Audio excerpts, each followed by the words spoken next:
Whoa, Dad, go, Dad. That's right. Welcome to Whoa Dad, Go Dad. My name's Dave Momper. I'm your host. This is a fatherhood podcast for new dads and soon-to-be dads. I'm a new dad myself, and I'm asking every day, great dads, what does it take? What does it truly take to take on the ultimate role? All right, let's get to it. You ready to rock? Let's do it. All right. Welcome to Whoa Dad, Go Dad. I'm so excited to be with Mayur Vyas talking today about fatherhood. Welcome, Mayur. How are we doing? We're doing great, sir. You know, there's no kids right now, so which we're going to talk about. I can Got some reflect freedom. upon. Got some. I out of I've got a great list of gentlemen I admire, and you're on that list, of course. That's why you're here. But I'm pumped to talk to you today. We've got a similar time frame. We're kind of in the same realm of fatherhood. We'll let the listeners know about that. But let's talk about our connection, right? Which is, I think it's a connection of the times, I'll say, in the sense that we first met via the internet. And we'll let our listeners wonder, what is that? What does that involve? But no, we met on LinkedIn. We met via LinkedIn. And can you recall exactly what prompted the connection? I think, okay, so if I don't recall, that was like, I want to say 3-ish years ago, maybe probably So more 20 than 2020. Oh, yeah, yeah, the thick of COVID, right? The that's thick right, of right? great That's right, disruption. yeah. So I was just like, that was the summer where I just started like going on LinkedIn. I just lived on there because I used to be an avid networker, and then it can't network, right? So, yeah, I think I saw you posted something or commented or something, and just the whole rabbit hole of clicking down. Like, this guy seems cool, so I sent you the connect request, and then you accepted it, and then you messaged back to like, hey, this is random, but like, let's talk or something. And I said, yeah, let's do it, and then we did. So, and that was like, yeah, late 2020, I want to say.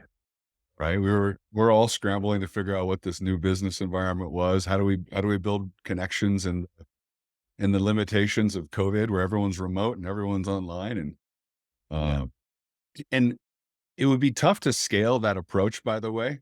I know you're helping businesses grow. It's like sit down and have a genuine human outreach campaign with 100 people. Just imagine what that would take, but what that potentially could yield. Because I think it wasn't a copy paste message, right? You weren't, although maybe there's some efficiency in that whole endeavor a little bit but nevertheless, just it struck up a really fun connection. And then I realized you and I both graduated the same year, 2003, Mm-hmm. with a finance degree. And you went to Oklahoma State University, which I didn't go there, but the irony was I almost went there because my dad graduated from Oklahoma State. So I could have gotten in-state tuition, and I picked either Boulder because it was close living in Denver, Colorado, or Stillwater, Oklahoma, which I stay close to the mountains.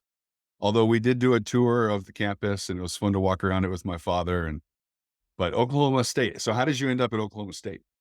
So, I mean, in high school, we moved to Tulsa, Oklahoma. My dad's job took us there. So, yeah, basically after I graduated, I was applying. Actually, I was applying out of state originally, and I got accepted a few places. But ultimately, Oklahoma State was giving a good scholarship. So, it's funny. My parents took me. I was having like a summer road trip with some high school buddies the summer before I started, and they came back and they told me like, by the way, they just took the executive decision and like submitted all my acceptance stuff to OSU. So I was like, okay, I guess I'll go there. And yeah, and I wasn't even upset about it. For some reason, it actually was right. Like I had a blast there, and actually I owe so much of my early successes to my time there at Oklahoma State. So. So man, and yeah, very, very. I mean, the way things unfold, right? I can see you being frustrated. They took away your agency to make your own decision, but then again, it worked out. And what is it? 21 years, coming up on 21 years later, here we are. Yeah. Here we are. So, and then we maintained this digital friendship over LinkedIn for a couple years, and we would, jump on, talk about business, talk about life. Um, with the business landscape, political landscape, we uncovered some shared affinity for certain things and topics and whatnot. And then I had the good fortune of making my way to DC, which I guess backpedal one step.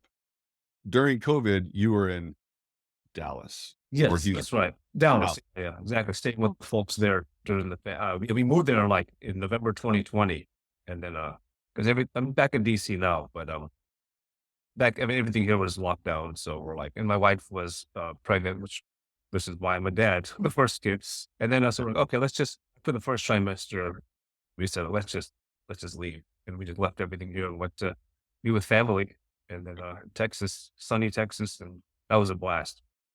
We were there about 2 years, and then we're like, okay, because of work and connections and everything's opening up here, it's like, okay, I guess we have to go back. So we did. Opportunity to head back to DC. But an interesting, you kind of made that decision from a fatherhood disposition, fair to say. You were thinking about, well, COVID in this environment, the city, managing a newborn, all that, and being close to family. And Dallas was a good solve for that. It's fair to Yeah, say. and it's funny, like, I think it might have been subconscious, both my wife, because we were thinking like the main part was like well-being of my wife, and then like, having a support system once the baby is born. That was like our simple rationale. Let's just go there. But then, I mean, because the environment there was more open, and like, our son lived his first year and a half there in a house full of family, not just me. It was like my parents, my mother-in-law, my brother-in-law, my sister. It was like relatives who live in in Austin area came and went. It was like, it was such a thrive. It was like a little village, like they say. And so, our son, Victor, kind of got the benefits of just all this interaction with so many people. And even when we went out and about in Dallas, like it was so much different than it was here. If we were here. So I think it really helped him. This is something we planned, just kind of happened, right? This is nice. Oh, he's so social. He loves being outdoors. He loves playing. So a lot of that was not intentional, but it's a benefit of us being there. Oh, no. The good fortune of it, the silver linings of an interesting time. And then, Yes. so back to what I was saying, in the fall of 2023, maybe it was about fall time. Or no, it was trying to remember, when was I in DC? It was a mild, but still middle of summer. It was a mild time. It was middle of summer. We actually got to see each other in person, which was great. And it felt like we were, longtime buddies at that point, but just internet buddies. How funny. I don't. I think it was like a week after July 4th, as I recall. Yeah, so There we middle go. of July. Yeah. So Right. Middle of July in Washington, DC. I survived somehow, being so the dry climate of Colorado, anytime I'm in humidity is such a drastic change that sometimes it's hard to manage. Let's put it that way. But yeah, you showed me around DC. We had a really good meal together, smoked some hookah, uh, um, just kind of got into it and carried on with our ways. And now here we are chopping it up about fatherhood. So thanks for being here. A little bit of context for our listeners. And, I'm curious if I can just read the prompt that you shared when I had you kind of set up things, because I thought it was really interesting, and it almost encapsulates what I've learned about you as a dad. You're a dad to a 2.5-year-old and a brand new, what is she, 4 months? she's gonna be 5 months next week. So 5 months next week. So we're in the same range. He's going on 4 months. You've got two now. I've only got one, but uh, you know, selfishly, to hear a little bit from you about how you manage life and the different things that were on your mind. Like, I'm a step or two or three behind you, just around the corner from you. I feel like I'm going to learn a lot from you, but I had asked you, what does it mean to be a legendary father? And you thoughtfully replied with, it's a cliche, but I look to my own dad as an example. Encouraging, but stern, responsible, but full of fun, And while he didn't hide his work and business struggles with us, he never made it into a big deal, always striving to inject humor into every moment, whether appropriate or not. Facing those challenges myself now, I try to show my kids the virtues of respect and self reliance while also making plenty of time for WrestleMania after dinner. Yeah. That's, Isn't wrestling with your kiddos got to be the best? oh, especially now that you can, right, when he's younger, before there's, he was pretty much one-sided, and it still is, but now he's strong enough for me to at least pretend that he's pinning me down. So yeah. Yeah, I mean, I've been in uncle mode for years with my brother's kids. And I love WrestleMania with my nephews and my niece even. But I remember wrestling with my dad and how much fun that was. So that's just around the corner too. But tell me a little bit about your dad. Like, what an amazing list of things to absorb from your father. So hats off to him.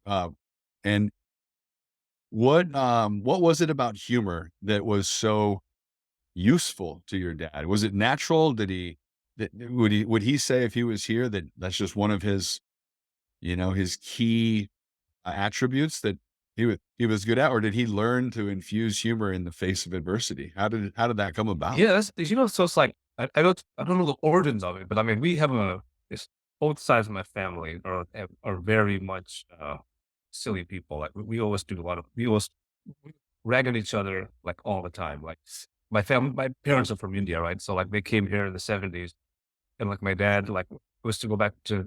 I thought they were just goofy immigrant people because when you're growing up here, like you don't have any connection to them in the 80s, and I was like, but then they were always goofy and silly. My friends always had a blast coming over to our place, but when they're your parents, you have no context, right? But when we used to go visit, India as a kid and stuff, and seeing how silly they all were. They just both my dad and my mom are the youngest of their big boomer families, right? Like my dad is like the youngest, second to last youngest of like seven kids or six kids, and my mom is similar on her side. And yeah, they just ragged on each other constantly and everybody. So when we were growing up, um, we my parents like always made it a point to like make sure we're having fun. And Mhm. and me, me being the older child, like I have a sister who's 3 years younger than me. Like I could see sometimes like they were struggling, whether it's like, money related or that, work sucks, just normal things that we all deal with as adults living in the world. They always like find a way to us to have fun in the evening, whether it's like, like an intense game of Uno or running around playing, throwing the ball around in the backyard or the park, or it's like something that didn't cost any money, just like, well, we're going to have fun, or just play charades, like do something silly. It was always something fun. And that persisted all the way through like college. Like even now, like, when we go to visit, like we always have game night, and it gets epic with so much trash talking, so much everything. And I knew things weren't perfect because I've seen the overdue notices of things, or like business partners that were kind of being shady, and it's like because I hear them in the other room, right? And so I knew things weren't perfect. So I was like, when we started having a wife and I had kids, I was like, okay, I want to make sure that even if we're going through all this drama, life is about making sure the kids have fun, but they should also know what's happening. So the same way I know what's happening, but we're having fun. I want to kind of do the best we can to teach our kids that just because life isn't perfect, you still have to keep trying, but you also have to. You should have. Yeah, no doubt. That's such a, feel like that's not in a good way. Humor is almost like an armor or a vessel to navigate the adversity of things. And to have your dad, to look up to him and see him do that, and your mom too, just good. And by the way, it seems like this isn't rhetoric for all those listeners. Like, you are hilarious. Your style on LinkedIn, as a, would it be fair to say your career is in the space of uh, financial, corporate financial consulting, in a sense, fractional CFO type of um, contributions to different clients and whatnot? You want to expand on that, or did I hit it? It's pretty much. Yeah. Like financial operations, fintech consulting. Yeah. This is all kind of evolution, like, and just kind of as like a standard accounting and tax firm. That's like that's like a pretty commodity type business. So expanded and got into more like technical things. A lot of us are former Big Four consultants in our team. So it just made sense to expand. But yeah, what you described is pretty much that. So yeah. Which is a very important facet of business, but also can be very matter of fact, or I don't know, not dry, but just straightforward. And yet you have this amazing art about you, this amazing knack and craft on LinkedIn and in probably other places if you're on other social platforms where you're making it fun. And maybe not even the topic. You're just having fun and being a little unconventional. And I think that's serving you well, which that's a Thanks. that's a But, but side. But thank you. for taking that approach. So tell me, there's an aspect of this that I really want to explore in your response, like teaching kids that the struggle is real, but not to harp on it.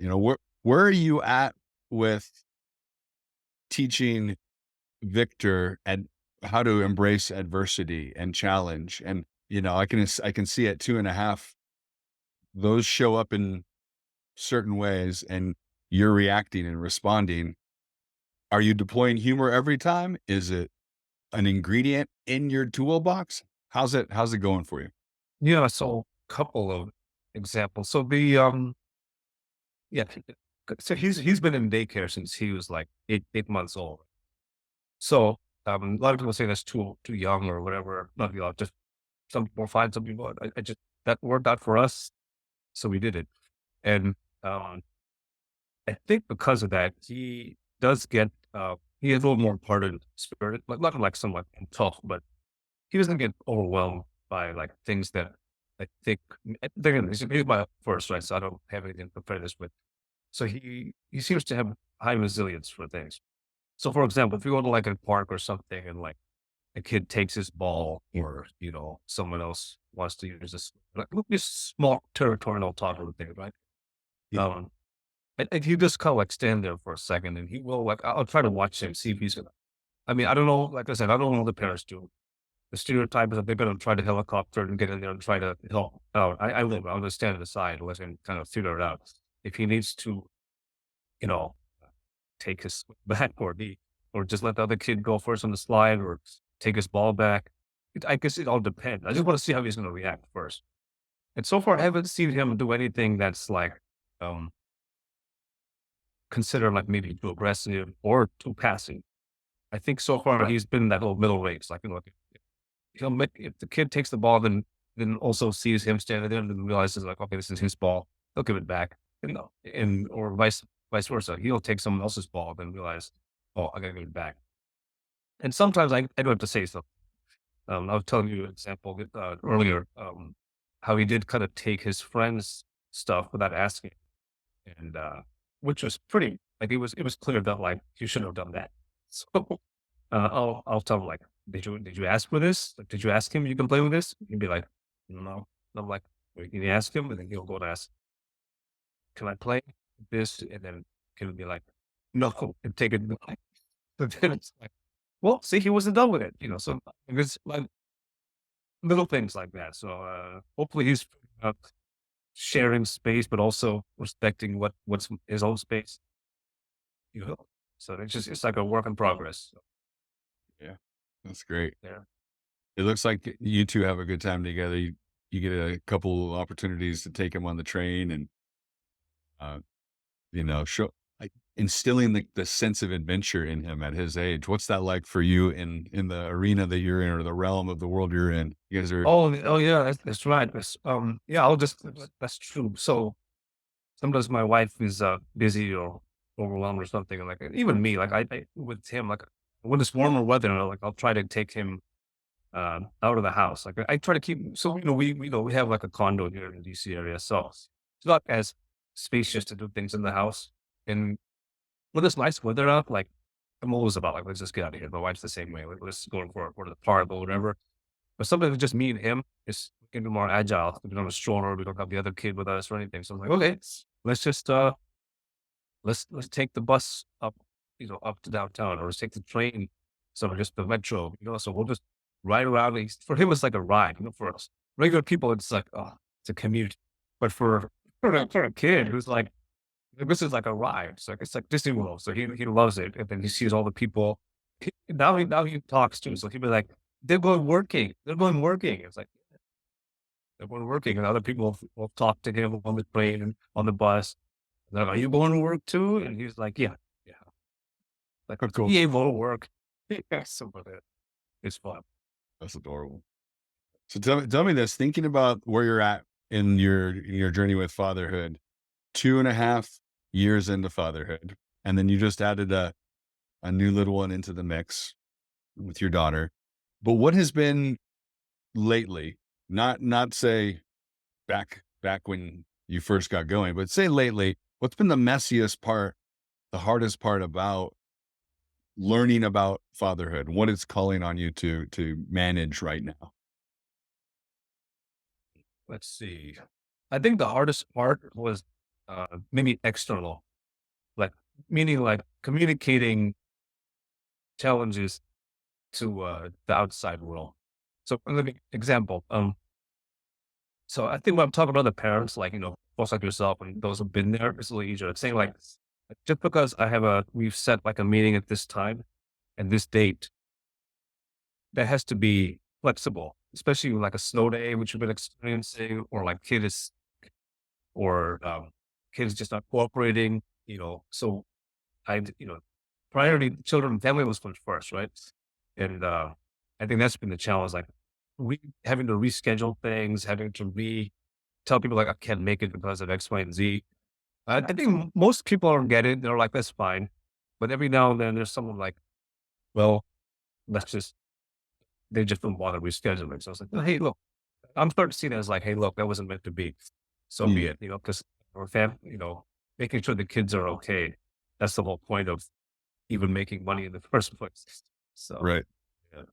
So just managing, I guess, if I'm hearing correctly, with a youngster in your world, uh, life is full of uncertainty already, and then there's this new ingredient, this new factor in the puzzle, in the mix, that throws a new, like a completely different level of uncertainty into the mix.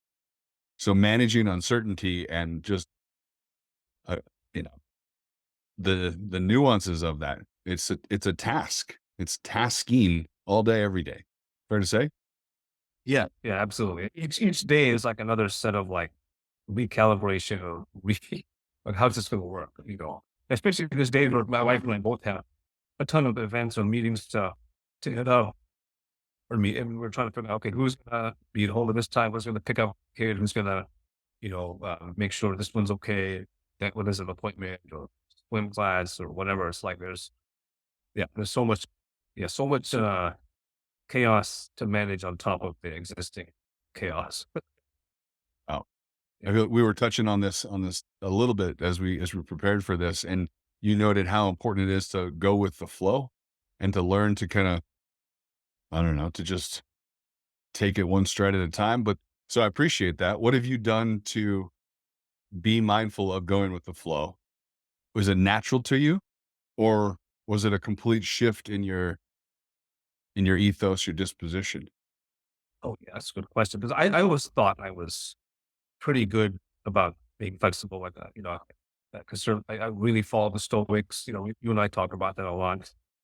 My son's middle name was Aurelius too, right? So it's like we're Right. I very much do that. So despite how stoic I can be, sometimes it's crazy. You have to like tell somebody now. It's like it's one of those things that like when you're on edge from like 6:30 or 7, whenever the one of the kids gets up, till like 10-ish when finally both of them are sleeping, kind of.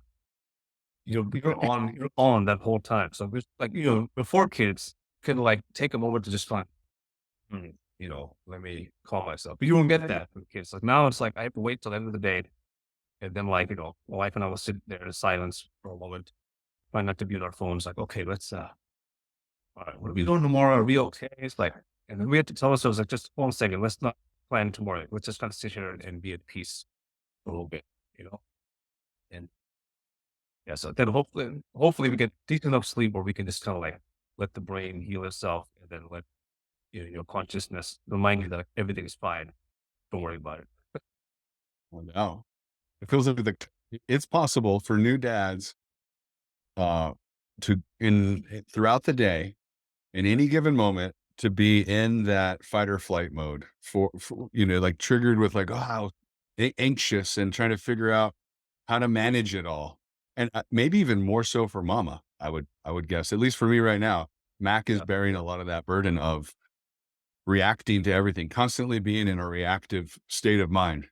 Yeah. Um, as much as she wants to just be zen-like and blissful, there's a lot, as we were just getting ready, she texted me, I'm off to that appointment. And Leonidas, I think he just, I think he just had a big blowout in the back of the car. I'm like, oh goodness.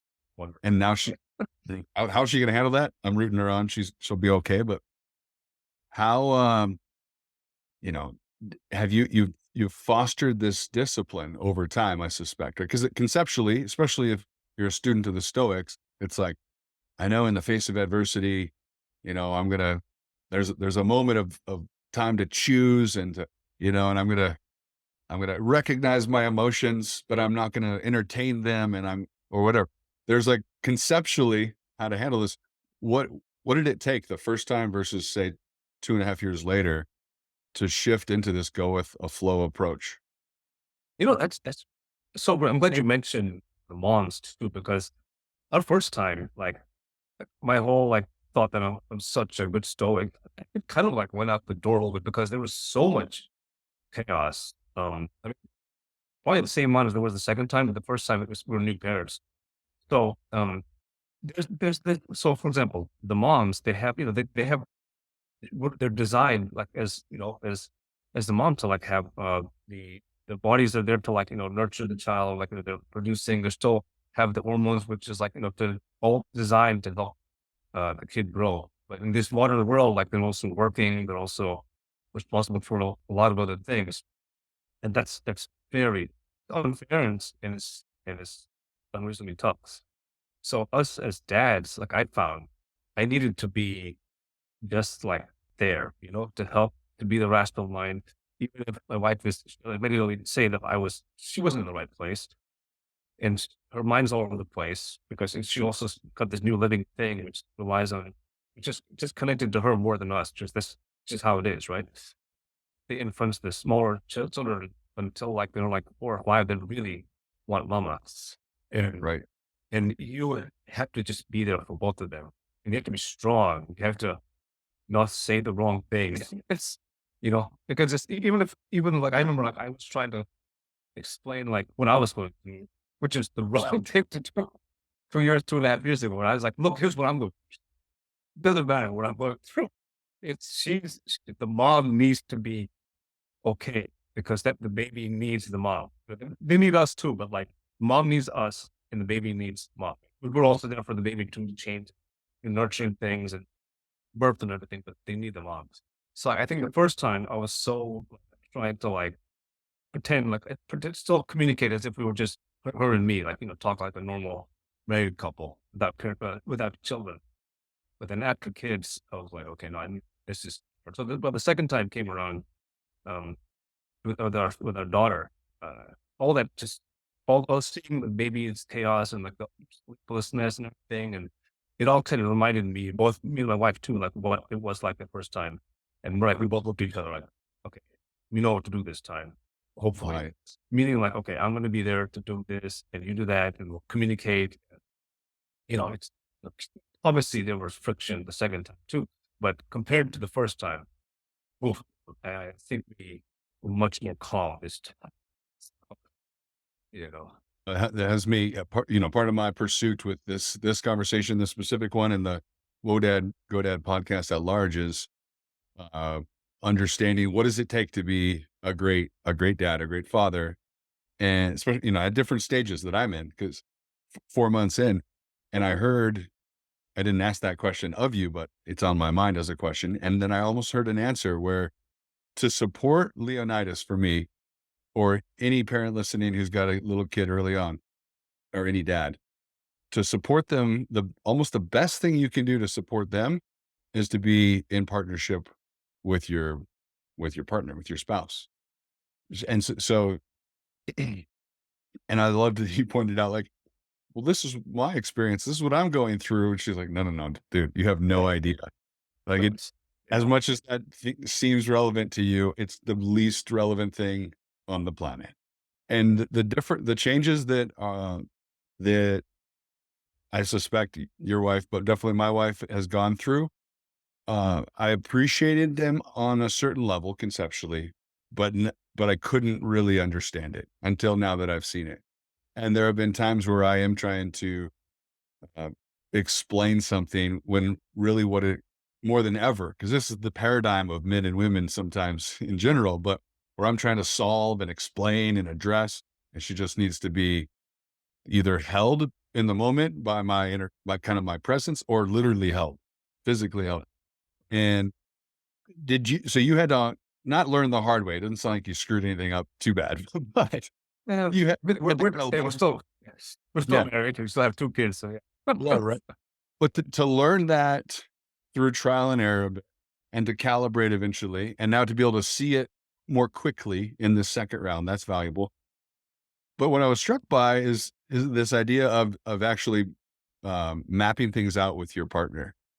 Have you sat down and clarified whether it would be the roles, the different, you're aligned, you're striving to create alignment between you two to be in sync, and plenty of things are going to disrupt that. But nevertheless, did you set your intention formally? Is the intention implied, or did you guys sit down and formally, explicitly say, like, all right, here's how we want to handle this next one, or even the first round? How much planning did you do? What did it sound like? What advice do you have for someone like me or someone to learn more early on, you know, creating alignment with your partner? Yeah, so, we didn't do anything that formal. I think it was more of just like a agreed upon mindset that we're both gonna have. Because both Okay. of us are entrepreneurial people, right? Like, and so therefore, like, because of how our lines of work are very chaotic anyway. Like, if we're both maybe W-2 people, that'd be a different story, because even though work could be stressful in that situation too, at least it's like a standard. You go to work, if you need time off, you communicate to the boss, you still get paid either way. In our world, both of us make money from hustling. So there's that chaos on, the having a stable household type of thing. So there's that chaos. So because that's going to be chaotic, our home chaos, look, is there. There's no way we can structuralize any of this stuff. So it's just more like an agreement upon, like, let's just make it agreed upon that we're in the we're in the thick of war, Mm. and we just have to help each other out when we can. So what we'll do is we'll literally try to plan each week to the best of our ability. Like this week, I had a bunch of meetings and stuff. Like, I'm in the office today. She's, home with the infant. And then, like, throughout the week, like, we have events. Like, she has an event on Wednesday. So, like, I was like, okay, I'm gonna do this, I'm gonna do this. Like, it's mainly just planning week to week. And sometimes the night before, like, we'll just try to talk, like, quickly. As long as we're not too overwhelmed, like, we're gonna do this with this. Okay, good, we're good. Okay, good. Now let's watch some TV or just one episode of something, and then hit the hay. So yeah, hopefully that answers the planning part. Well, I like what you said there. I mean, yes, you're checking in on uh, in a short-term capacity, the reality of your world, what meetings you have, what commitments you have. Maybe you want to go to the gym too, things, the desires you have for the week to make it productive for yourself. But you're not planning out too far, because what's the point? But you do have a shared mindset. That's cool. That's really neat to think about. And from a leadership standpoint, uh, I think that's what great leaders do inside an organization. They create complementary mindsets towards a common goal, perhaps, but then methodology gets to work itself out. People get to contribute. They're not telling you exactly how the process is going to go or how it must go, but more like, we have a shared vision and mindset for how we want to show up in the world.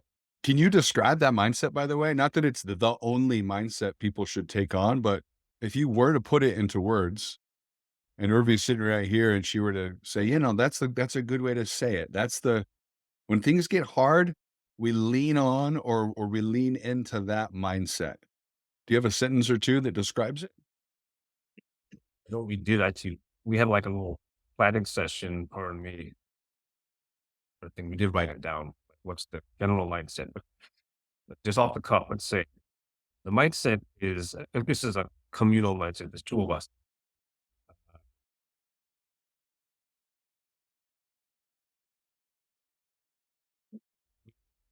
Both have big goals we're trying to accomplish. And we also want to demonstrate this pursuit of excellence and discipline to our children. However, we also understand that you can't just, things are going to, the storms are going to come. It's not going to be sunny every day. So no matter what, whether it's sunny or it's rainy, let's just talk to each other, especially when it's raining, and figure out what's the best way to attack something. And if we're not in the right place to have that discussion at the moment, let's table it and then just return to it. Let's just keep going and make sure kids are having a good time. Beautiful. So I kind of hear these themes, and I would even feel like within your mindset, was there a mantra you kind of wrote down this like declaration to each other in a sense? You said you wrote it down somewhere. Yeah, we have, so we both have little physical journals, which are back home. And, But do you call it something? Do you call it like our commitment or our No. approach? no, we don't call it anything. I think we just kind of, it's not as formal as maybe we should actually not. I think we very well should create something more formal. I think we just entered this year, in a blaze of glory, and make sense of it all. I mean, like I said, we've been married like 10 years. We've been together 12 years, or what years, 13 years. And ever since the beginning, like we've had this shared understanding of what we want to do in life. And they're very big goals. Like, we shoot for the stars type goals. And obviously, even if you catch the moon, it's like, that's, hey, we're good with that. But it's like, we still want to keep shooting for the stars. That's the kind of mentality we've always had. The specifics of doing that, we haven't ever stuck to anything. Like, I can get into the details of what we used to go for and what we pivoted, but that's, yeah. So we've always gone for big things. We still are. So it's just like, as long as we enable each other to do that, and then come together to regroup and figure out how's your stuff going, how's my stuff going, how do we collaborate, how do we do things. That's just kind of how we always operate. Yeah, and I could hear it. And for anyone listening, I think there could be some value in sitting down and getting aligned on a vision with your partner for how to raise the kids or how to overcome challenges and whatnot. But for you two, as formal or informal as it is, I just can picture each other saying to each other, like, we're ready for anything. Any small issue is just a small issue. We've got bigger things, we're shooting for the stars. Let's not let this little thing trip us up. Humor is our greatest tool. These little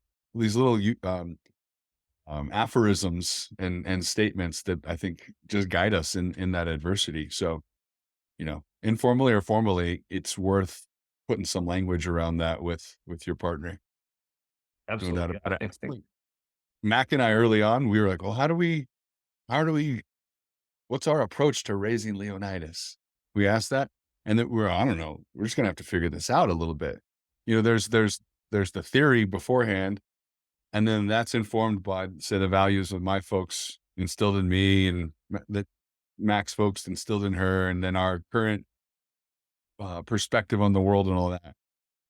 So, there could be an approach, but we also said, well, you know what we want to do in each and every moment, I want to be able to equip my kiddo to be strong, kind, self-reliant, a couple different things. Right. And let's just have that as one of our that's like our guiding light, I bet. Right. And I even feel like you said this too. I tried in your response. I try to show my kids the virtues of respect and self-reliance while also making plenty of time for WrestleMania. So self-reliance even was in your list.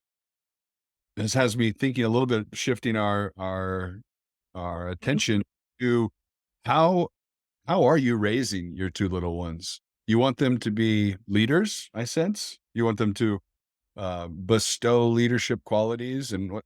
So, what are those early on? You know what?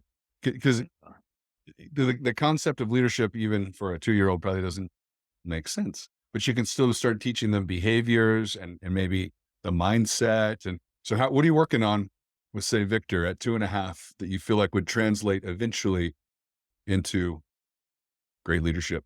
Yeah, no. So I guess okay. So the question is like, how do you, so as adults and as as people in working life for a long time, like when we think of leadership, who would you think? Who would you follow? Right? For example, so I would follow someone who has confidence in this, and has an idea and has a vision, and not necessarily is telling me come follow me, but is just doing something. And then I was like, okay, that's someone I would follow, just thinking in generalities. So how do you communicate that sort of thing to like a toddler, or infant, probably not, but toddler? It's like, so one of the things is like I would encourage is his independent play. Like as much as I'll play with him, um, my wife will too, one of us, or any of them of our relatives I mentioned would play Legos with him, or play like dinosaurs or rocket ship or race cars, whatever. Or just kick the ball around to anything. There's a million things he loves to do. Um, at a certain point, like I was like to let him do it by himself, and then wait for him to come show me like, hey, look what I made, or like, as much as I can give him independent play, now I'm trying to do more of that.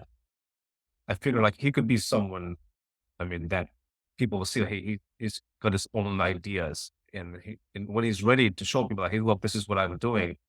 Maybe you want to join me in this. Again, I haven't read any child psychology book. I don't know how to create a leader.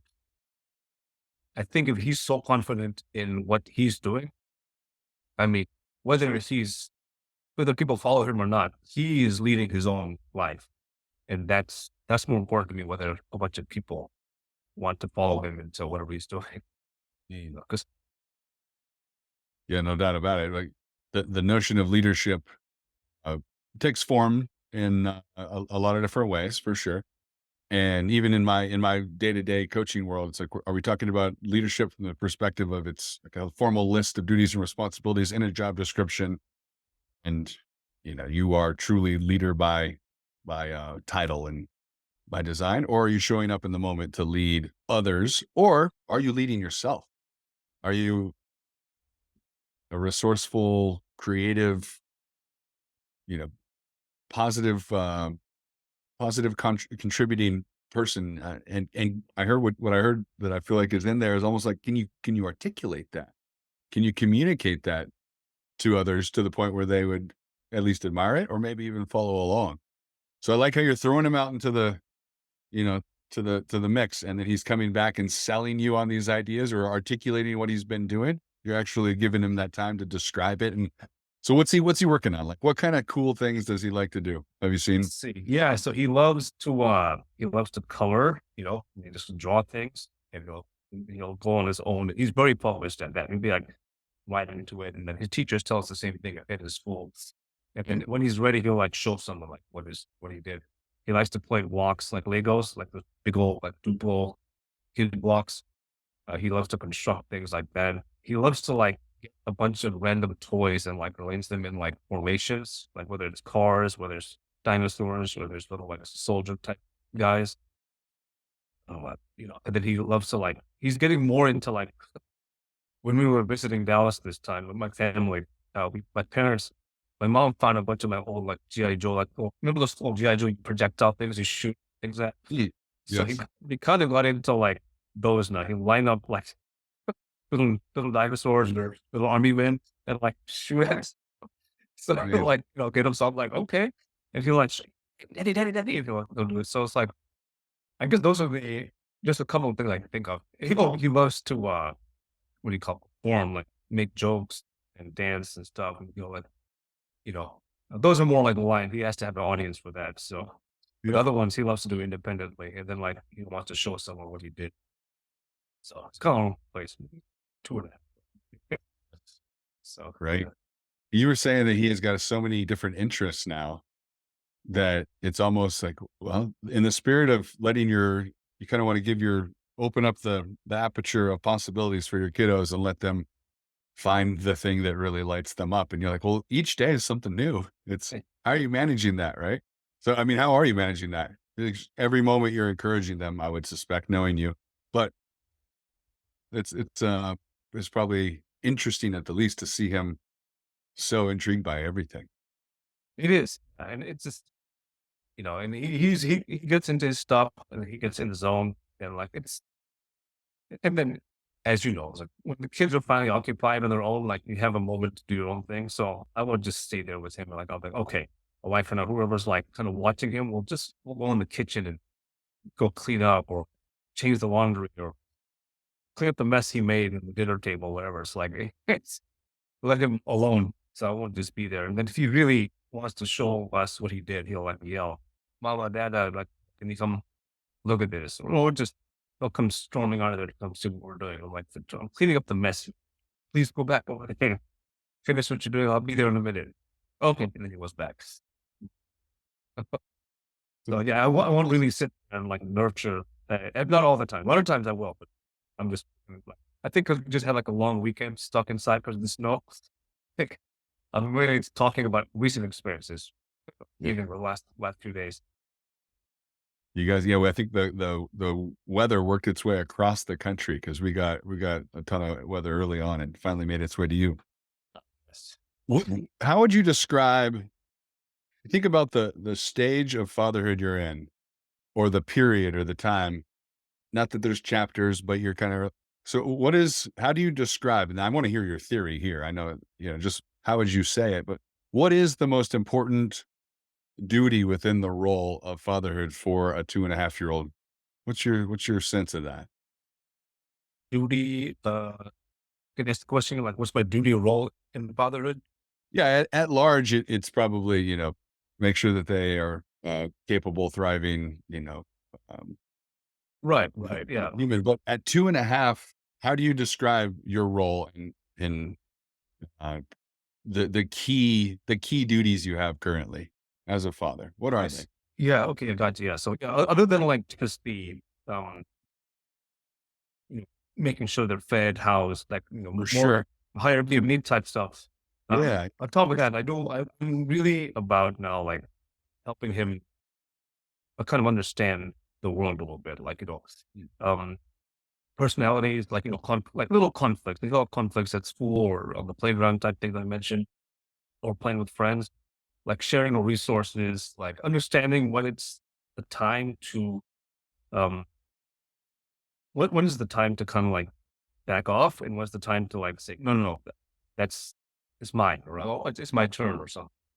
How do you balance that? How can you tell when is those moments? And it's still as the teachers say, like it's still hard at this age because like they're gonna enter the three soon, which is also there's terrible twos as they say. Then there's teenager, which is coming up. So it's like this period, it's until they're 4, it's still like very shaky ground, but you still have to do your best to demonstrate. So and the kids, they're so perceptive, right? So like even like I'm at Starbucks or something, and luckily nothing's happened. But let's say someone cuts me off in line, right? He's gonna watch that, and he's gonna. I've talked to my wife about this. Like, what do you do in that moment, right? If someone like does something to you, and the kid's gonna say, "How are you gonna react to this?" So I was like, it's a play by play thing. Like if the person cutting in front of the line of me is like in a rush. And maybe the person's like, someone whose kids are in the car waiting, idling outside, which they shouldn't do that, but who knows? I like this. Yeah, go ahead, whatever. But if it's someone who's like just cuts in line and like is there, like, "Hey, look, I'm in a hurry." It's like, what do I do in that moment? It have to be the moment. I'm gonna have to like square up, or I'm just gonna. Obviously, you don't want to like cause a scene in front of your children, but there's moments that come across. The real moments, but they do happen in everyone's life. And if your kids are there to see you, you have to kind of be ready. You have to be able to communicate, at least to them. Like, even if you don't do anything, it's on like, look, this was a person did. It's like, So, you know, because you don't want them like starting fights for no reason. Yeah. What I'm hearing you, I mean, there at this point, he's watching your every move and learning from that, and then emulating that, I suspect, to a degree, or at least he's packing it away to then eventually emulate. So you're mindful of that. You're actually paying attention to that and thinking, well, I got to set a good example. And then also when you're ready for anything, and that's always your litmus test. Like, how am I going to handle this so that it serves him well? Yeah. No, it's even small things like driving. The more common example, someone cuts you off in traffic. There we go. Your instinct is to be like, but you realize they something there, but you're gonna repeat everything you say before you know it, and that's when you have to like careful in your way. Yeah. So What other modifications did you make that seem so obvious in hindsight, but you're like, well, you gotta be on better behavior. You can't drive like an asshole. You gotta be thoughtful of your language. I mean, anything else that stands out, you're like, I never realized how important it would be to shift that up to be a good dad, or to set up my kiddos for success. Maybe you're not doing it quite yet either, but you can see it coming on the horizon. I'm thinking, yeah, I know, like I mean, little things that you would do without think behaviorisms or something you would have before kids, and then like you suddenly realize when you have small kids who are watching you, that you have to kind of shift. Yeah, I mean, like just the way you talk, the word you use, the attitude you have. I think it's really just that. Like if I'm like just tired or exhausted, or maybe just not in the mood to, you had a rough day or rough week, even, and you're just kind of like out of it, and they're all like in play mode because now it's Friday evening and they're here home for the weekend. I think just having that energy where I'm like so communicating to them that like, look, daddy just needs 30 minutes, or just to kind of relax for a second. Um, I think just really communicating to them, finding a way to communicate to at least the 2-year-old that like, mom or dad need like a moment here before we get into it. And I promise you, we're gonna do X, Y, Z after. We're gonna go to the park, or we're gonna kick the ball around. We're gonna play blocks. We're gonna color. We're gonna do something fun. But I need to be in the right space, which obviously they don't understand that part. Yeah. Absolutely. He does say that, but be patient. Like we do say, please be patient, Victor. Please be patient, which is funny because he'll go and tell his sister that, like when she's like crying for her milk, he'll walk up to his face like, be patient, be patient. It's like she's not going to get that. But Well, there it goes to show that they truly are emulating everything you do, including just to say out loud, be patient. He doesn't really know what it means yet quite. He's probably gathering the concept. She definitely doesn't know. yeah, thought you said, What I like what you said though is to keep truly just to communicate. Like I'm looking at Leonidas, and he's got these big eyes, and he knows his name a little bit, or my voice, at least when I say he'll look over to me from mama or whatever.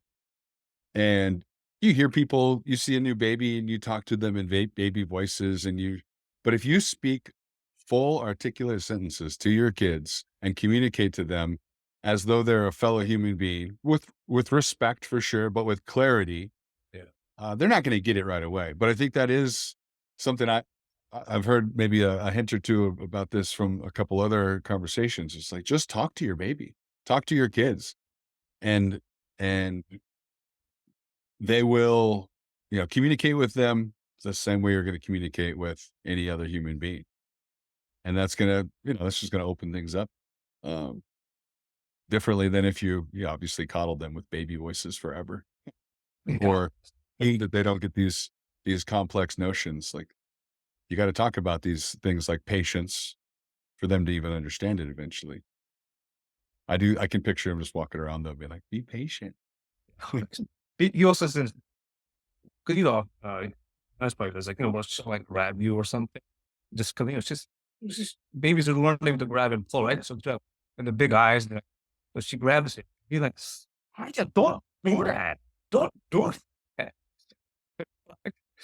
So it's because he got that, because we won't tell him, don't do that. Okay, don't do that. It's like, obviously he got that from us. So again, like, remember, like when he's throwing a tantrum or something, he'll throw something and scream, like if it's like he builds a Lego tower and then one thing, like a Jenga thing, and falls over, he gets really angry.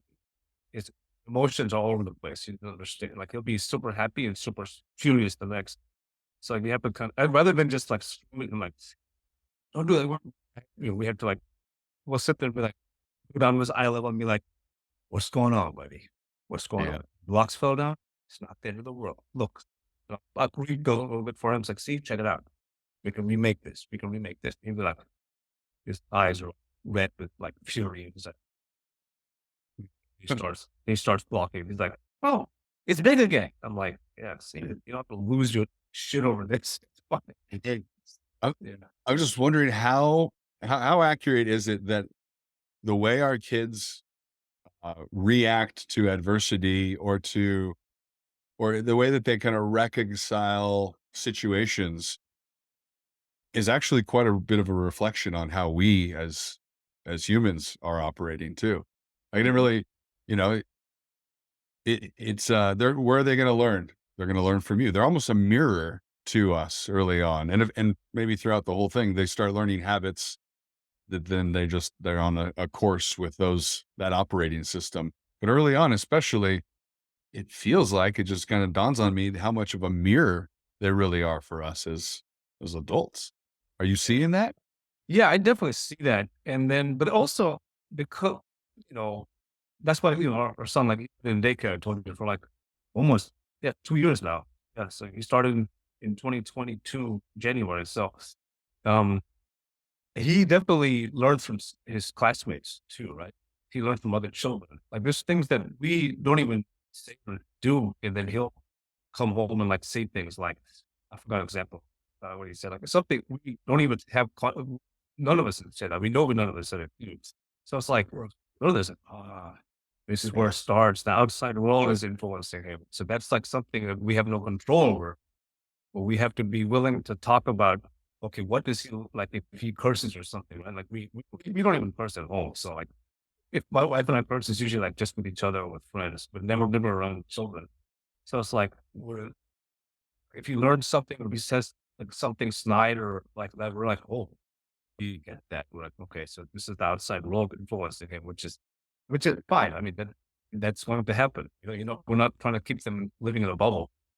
So No. we don't, just have to say, where did you learn that? Or why did you say that? And at least told us like which kid at school said it, or, they'll say like, I'm not gonna name kids here, but like there's so and so said that. And we're like, well, then my wife would be so like, do you know those parents say? But we're like, no, they're like, Right.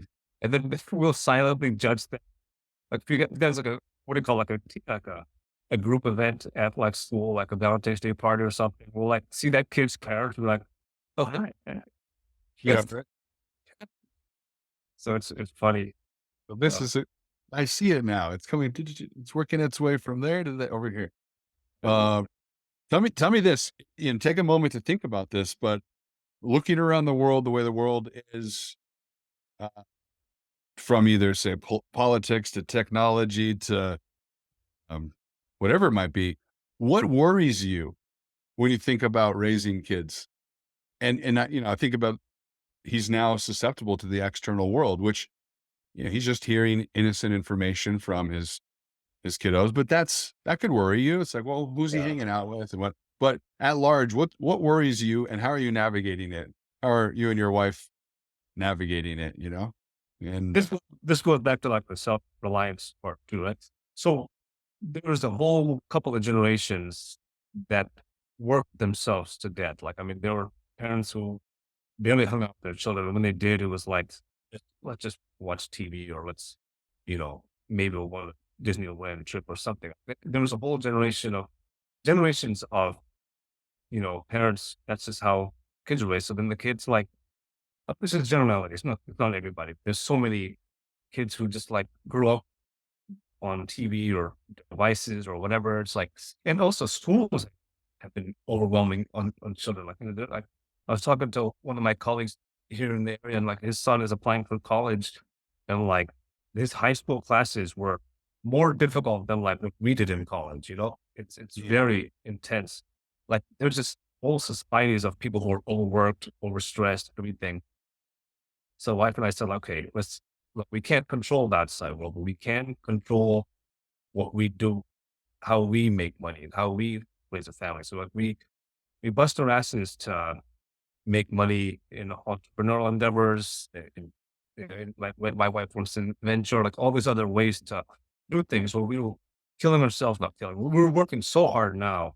So when they're a little older, like and not old enough to like actually, do activities with us, like that maybe 5, 6 years old of age where they will be very much like having their own friends, birthday parties and things and like, up to their adolescence and teenage, everything's like we want to be able to be there. Like I don't want to be that dad who was like, I'm sorry, son, I can't make your baseball game because, stereotypically I have to go to California for a conference or for work, right?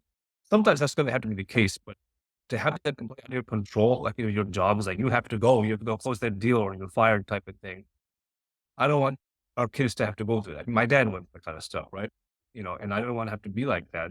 So, and like, and despite my dad having that, it's sure he called me and like told jokes, help me with my algebra homework over the phone, which he did his part. But I don't even have to do with that. I just want to be there for them to help them with their homework or help them with whatever they have. Like if some kid at school is being a jerk, then like I want to be able to talk to them face to face, help them through these issues. So in order to do that, we have to like be self-reliant. And I want our kids, I talked to a client of mine actually. He's like, even if let's say you become millionaires overnight, we said, like, would you just retire and hang out with our kids? It's like, no, we still want them to see us working. What they want us, we want them to see us working, but for something that we don't want them to see us working for what someone else has built. So here I'm saying this here in January 2024. If who knows what happens? If someone were to offer me a high paying job in a year or something, I can't say I won't do it, but I do want to have at least some agency over our life. And that's what we're trying to teach our children. Like I said, they're very young, but even if we end up having to work for someone else, we still want them to know that our goal is to make sure we teach you guys to be self-reliant. Yeah. Yeah. I feel like the world is, I don't know, there does seem to be the opposite of self-reliance out there. There's like this temptation to be dependent on, like to allow your happiness to be dependent on, say, the number of likes on social media. Like, what's that going to be like for our kids? Or um, that, I'm not sure, um, just thinking about technologies stealing or not technology stealing, but like AI, technology at large, social media is like taking away uh, our kiddos having like an authentic, unadulterated path where they can uncover who they really are and take that agency. Just so many influences from all over that, I don't know, kind of worry me. Like, how am I going to guide Leonidas with social media, with technology, with, tensions in the world,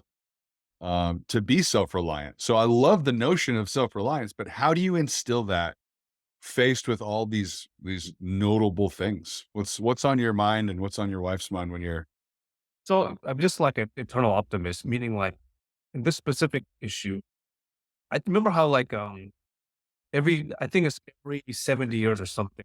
Now I'm getting meta here. The world kind of like resets itself in a good way, right?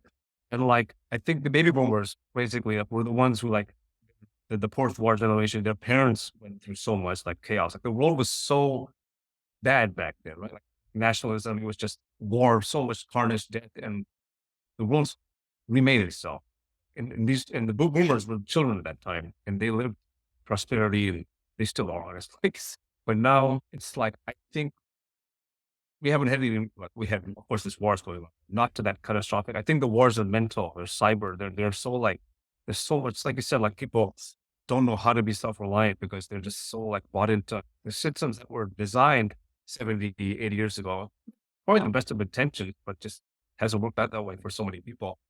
I think our children, you or my generation, our children, right? Like kids being born in the last 5-ish years, who aren't really on technology yet, they're still like, they love to play, they love to hang out. And I just feel like they're going to grow up and see like the mistakes of even one generation before them, like, and they won't, want a part of that. They'll be part of it, but they want to remake things. And I think I just really feel, I don't know how it comes out. I just feel like there's so much good vibes from children. Like when I see all the kids, like 2, 3 years old, like I'm like, man, these kids are gonna be fine. And that's just how I see. Love that. So Yeah, and maybe you're not worried because of that attitude of eternal optimist. I love that a lot. Um, looking at them and admiring the possibilities. And I feel like the things that could be uniquely facing our kids in the next, say, 20 years, they are unique perhaps, but it's a timeless situation that humans are faced with adversity, unknowns, uncertainty, and it actually calls out their resourcefulness and their initiative and the deepest, most noble characteristics of being a hardworking human being. Let's hope so. I think that's the case. I've read something recently where right in that 16-year-old age group, they're learning to have their voice, and this is, they're seeing the world for what it is. More and more, they're now reconciling it as a young adult, nearly a young adult, and they're realizing that they have a voice and a say. And it'll be interesting to see in the next 5 to 10 years those who are, on the cusp of like letting the world know how they think it should operate. And there's some refreshing energy there. So, my final question in a sentence or two. Think about how you might want to respond to this, but I want you to picture your kids at age 65-ish. Okay, you and me both, still around, elders, wise elders, perhaps, but your kids are 65 and they're reflecting on the father they had. What are you known for? What are your kids? What are they describing you as? What are you known for in a sentence or two? How does that sound? I'd like them to know me for a dad who worked as hard as he could to show them what you can accomplish by pursuing something that you're really passionate about, but also helps provide for the family. But at the same time, taught them how to create their own journeys and have just a blast with each other and with just pursuing excellence. I just want them to enjoy the pursuit and also understand that things aren't always going to be perfect. And that's how I want them to see that I live that, and that they can try to, tell the story of me trying. Hell yeah. The odds are high. They will say so. It's been awesome chatting with you, Mayur. Appreciate your time and your wisdom on fatherhood. Hopefully all the listeners have a couple great takeaways. I know I do. And we'll get you in here I feel like there was so many things. I'm like, I'm going there. No, I'm going to go here, but some great wisdom, and I appreciate it. So we'll see you on the flip side. Happy days, my man. All right. You too, sir. There you have it. That's been another episode of Whoa Dad, Go Dad. If you like what you're hearing, hit the like button, subscribe to the podcast so you get the future ones, and please spread the word and post this episode to your social networks. That's powerful. Perhaps the best thing you can do is share this directly with a new dad or a soon-to-be dad that you know personally. Let them know you're rooting them on. And indeed, drop a comment and be really a part of this dialogue on fatherhood with me. Let me know in the comments a question you want me to ask other dads, or just some feedback. How does this sound to you? What's helpful? What stands out about these conversations? I would appreciate that intel as I grow Whoa Dad, Go Dad. I've got many more episodes to come, and I'm so glad you're here. Looking forward to catching you on the next one. Whoa, Dad, go Dad.